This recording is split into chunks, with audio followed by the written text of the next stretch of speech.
विद्यार्थ्यांनो सप्रे नमस्कार. आज आहे 18 फेब्रुवारी. आजच्या दिवसापर्यंत महत्त्वपूर्ण असे 12 प्रश्न आपल्याला बघायचे आहेत. व्हिडिओ काळजीपूर्वक बघा. तसंच व्हिडिओची शेवटी मी तुम्हाला एक होमवर्क देणार आहे. त्या प्रश्नाचं उत्तर देखील आपण खाली कमेंट करायचं आहे. व्हिडिओला सुरुवात करा. सर्वात पहिला प्रश्न आहे, एशियन रायफल पिस्तूल चॅम्पियनशिप 2026 मध्ये भारताने किती पदके जिंकली? 92, 102, 94 की यापैकी नाही? तर लक्षात घ्या, ही जी चॅम्पियनशिप झाली आहे त्यामध्ये भारताने 94 पदके जिंकले. भारताने डॉक्टर करणी सिंग शूटिंग रेंज येथे झालेल्या एशियन रायफल पिस्तूल चॅम्पियनशिप 2026 मध्ये उत्कृष्ट कामगिरी करत 94 पदके जिंकली आणि पदक तालिकेत अव्वल स्थान पटकावले. पुढील प्रश्न, अतिरिक्त नवीन ओरल पोलिओ लस प्रकार 2 ला प्री क्वालिफिकेशन कोणी दिले? तर हे दिलं आहे वर्ल्ड हेल्थ ऑर्गनायझेशनने. लक्षात घ्या, जागतिक आरोग्य संघटना यांनी अतिरिक्त नवीन ओरल पोलिओ लस प्रकार 2 ला प्री क्वालिफिकेशन दिले. हा निर्णय circulating vaccine derived polo virus प्रकार 2च्या उद्रेकांविरुद्ध जागतिक प्रतिसाद अधिक बळकट करेल. यानंतर पुढील प्रश्न, कंबाईंड टास्क फोर्सची 154ची प्रथमच कमान कोणी सांभाळली? UAE, भारत, सौदी अरेबिया की यापैकी नाही? तर ही जी कमान आहे ती भारताने या ठिकाणी विद्यार्थी मित्रांनो स्वीकारली आहे. पुढील प्रश्न बघायचा आहे, विश्व सी फूड काँग्रेस 2026चे आयोजन कुठे झाले? चेन्नई, मुंबई, कोलकाता की यापैकी नाही? तर याचं जे आयोजन आहे ते चेन्नई या ठिकाणी झालं आहे. लक्षात घ्या, विश्व सी फूड काँग्रेसचे आयोजन चेन्नई, भारत येथे करण्यात आले. हा प्रतिष्ठित कार्यक्रम 9 ते 11 फेब्रुवारी 2026 दरम्यान चेन्नई ट्रेड सेंटर येथे पार पडला. भारताने प्रथमच या द्वैवार्षिक जागतिक कार्यक्रमाचे आयोजन केले असून तो समुद्री अन्न, व्यापार, तंत्रज्ञान आणि शाश्वततेवर केंद्रित आहे. यानंतर पुढील प्रश्न, कोणत्या बँकेचे MD म्हणजे मॅनेजिंग डायरेक्टर आणि chief executive officer Sanjay Agarwal यांचा कार्यकाळ 3 वर्षांनी वाढवण्यात आला? तर ही बँक आहे AU स्मॉल फायनान्स बँक. यानंतर पुढील प्रश्न, तारिक रहमान कोणत्या देशाचे पुढील पंतप्रधान होणार आहेत? तर याचे योग्य उत्तर आहे बांगलादेश. बांगलादेशची कॅपिटल आहे ढाका. करन्सी आहे बांगलादेश टाका. प्राईम मिनिस्टर आहे मोहम्मद युनूस. पुढील प्रश्न, कोणत्या देशाची सेना पहिल्यांदाच international military adventure challenge cup 2026चे आयोजन करणार आहे? ब्राझील, भारत, सौदी अरेबिया की यापैकी कोणतेही नाही? तर याचे योग्य उत्तर आहे भारत. भारतीय सेना 18 ते 23 फेब्रुवारी 2026 दरम्यान पूर्व हिमालय परिसरात प्रथमच इंटरनॅशनल मिलिटरी ॲडव्हेंचर चॅलेंज कपचे आयोजन करणार आहे. या स्पर्धेचा उद्देश लष्करी सहकार्य बळकट करणे तसेच कठीण आणि आव्हानात्मक भूप्रदेशात सैनिकांच्या सहनशक्ती व कार्यक्षमता तपासणे आहे. पुढील प्रश्न, नॅशनल स्टॅटिस्टिकल सिस्टीम ट्रेनिंग अकॅडमीने आपला 18वा स्थापना दिन कुठे साजरा केला? मुंबई, चेन्नई, नवी दिल्ली की ग्रेटर नोएडा? तर याचं योग्य उत्तर आहे ग्रेटर नोएडा. लक्षात घ्या, राष्ट्रीय सांख्यिकी प्रणाली प्रशिक्षण अकादमीने जी सांख्यिकी आणि कार्यक्रम अंमलबजावणी मंत्रालयाअंतर्गत कार्यरत आहे यांनी उत्तर प्रदेशातील ग्रेटर नोएडा येथील महालनोबिस ऑडिटोरियम नॉलेज पार्क 2 येथे आपला 18वा स्थापना दिन साजरा केला.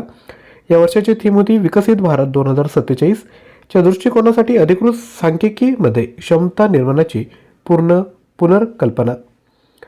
पुढील प्रश्न, कोणत्या बँकेने भारतीय सैन्याच्या सन्मानार्थ सोल्जरथॉन 2026ची घोषणा केली? तर ही बँक आहे Punjab national bank. Punjab national bank यांनी भारतीय सैन्याच्या सन्मानार्थ सोल्जरथॉन 2026ची घोषणा केली. PNB सोल्जरथॉन 2026 ही एक राष्ट्रव्यापी चळवळ म्हणून संकल्पित करण्यात आले आहे, जी सैनिक, माजी सैनिक, नागरिक, युवक आणि फिटनेस प्रेमी लोकांना एकत्रित आणते. ही पुढाकार PNBच्या सामुदायिक सहभाग आणि सामाजिक उत्तरदायित्वाच्या व्यापक ध्येयाशी सुसंगत आहे. पुढील प्रश्न, मड व्होल्कॅनोचा उद्रेक कुठे झाला? योग्य उत्तर आहे अंदमान द्वीपसमूह या ठिकाणी. यानंतर पुढील प्रश्न, अलीकडेच PMO चे नाव बदलून काय करण्यात आलं आहे? जे प्राईम मिनिस्टर ऑफिस आहे त्याचं नाव बदलून आता सेवा तीर्थ असे करण्यात आले. पुढील प्रश्न बघायचा आहे त्यापूर्वी छोटीशी रिक्वेस्ट विद्यार्थ्यांनो, व्हिडिओला लाईक केलं नसेल तर एक लाईक करा आणि खाली हाय बटनावर देखील क्लिक करा जेणेकरून YouTube हा व्हिडिओ इतरांपर्यंत पोहोचवेल. पुढील प्रश्न, विश्व जन्मजात हृदय दोष दिवस कधी साजरा करण्यात आला? 12 फेब्रुवारी, 14 फेब्रुवारी, 13 फेब्रुवारी की यापैकी नाही? तर योग्य उत्तर आहे 14 फेब्रुवारी. विश्व जन्मजात हृदय दोष जागरूकता दिवस दरवर्षी 14 फेब्रुवारी रोजी साजरा केला जातो. याचा उद्देश जन्मजात हृदय दोषाविषयी जागरूकता वाढवणे, प्रभावित मुले प्रौढांच्या जीवनाचा उत्सव साजरा करणे आणि लवकर निदान व उपचारांच्या महत्त्वावर प्रकाश टाकणे आहे. हा दिवस CHD सह जगणाऱ्या लाखो लोकांना सन्मानित करतो. यानंतर काल जो तुम्हाला प्रश्न विचारला होता त्याचं उत्तर, दिल्ली सरकारने पहिल्या दिल्ली खेळ महाकुंभाचा ब्रँड ॲम्बॅसेडर म्हणून कोणाची नियुक्ती केली? उत्तर आहे शिखर धवन. यानंतर तुमच्यासाठी प्रश्न, बिहार विधानसभेत राष्ट्रीय विधान अनुप्रयोगचे उद्घाटन कोणी केले? अमित शहा, नितीश कुमार, ओम बिर्ला की यापैकी नाही? तर या प्रश्नाचं उत्तर खाली विद्यार्थी मित्रांनो कमेंट करायचं आहे. यानंतर कालच्या व्हिडिओतील जे प्रश्न आहेत त्यांची रिव्हिजन करूयात. दिल्ली सरकारने पहिल्या दिल्ली खेळ महाकुंभाचा ब्रँड ॲम्बॅसेडर म्हणून कोणाची नियुक्ती केली? शिखर धवन. भारतातील पहिला म्युझिकल रोड कोणत्या शहरात तयार करण्यात आला? मुंबई. भारतातील सर्वात तरुण पुरुष ॲनालॉग अंतराळवीर कोण बनले? आदित्य पांड्या. कोणत्या राज्याच्या पोलिसांनी ऑपरेशन प्रहार चरण 2 सुरू केला? पंजाब. हल्लीच भारतात डॉक्टर लोकसंख्या गुणोत्तर सुधारून किती झाला? 1:811. भारत बौद्ध AI संमेलन 2026 उद्घाटन कोठे करण्यात आले? उत्तर आहे नवी दिल्ली. एडबीने कोणत्या राज्याला आपत्ती व्यवस्थापन बळकट करण्यासाठी $182 दशलक्ष मदत केली? उत्तर आहे आसाम. संरक्षण अधिग्रहण परिषदने कोणत्या देशासोबत 114 राफेल लढाऊ विमानांच्या कराराला मंजुरी दिली? उत्तर आहे फ्रान्स.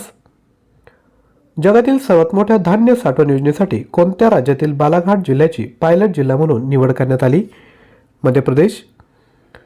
अलीकडे डार्विन दिवस कधी साजरा करण्यात आला? 12 फेब्रुवारी. अलीकडे एक्झरसाइज वायुशक्तीचे आयोजन कोणत्या राज्यात होणार आहे? राजस्थान. यानंतर विद्यार्थी मित्रांनो लक्षात घ्या, जर आपल्याला चालू घडामोडींचं मटेरियल हवं असेल तर आपण 5000 प्रश्न 150+ ऑनलाईन टेस्ट फक्त 160 रुपयामध्ये घेऊ शकता. याकरिता विद्यार्थी मित्रांनो ॲप्लिकेशन डाउनलोड करायचं आहे आणि ॲप्लिकेशन डाउनलोड केल्यानंतर कोर्स परचेस करताना NEW20 हा कुपन कोड यूज करायचा आहे. तुम्हाला 20% डिस्काउंट दिला जाईल. जर चालू घडामोडी क्विज आणि अपडेट हवे असेल तर हा QR कोड स्कॅन करा आणि आपलं जे व्हॉट्सअप चॅनल आहे त्याला तुम्ही जॉईन करा किंवा लिंक डिस्क्रिप्शन बॉक्समध्ये दिली आहे. विद्यार्थ्यांनो व्हिडिओला लाईक केलं नसेल तर लाईक करा, खाली आहे बटनावर क्लिक करा. चॅनलवर नवीन नसाल तर चॅनलला सबस्क्राईब करून शेजारी असणाऱ्या बेल आयकॉनला देखील विद्यार्थी मित्रांनो क्लिक करायचं आहे. थँक्यू.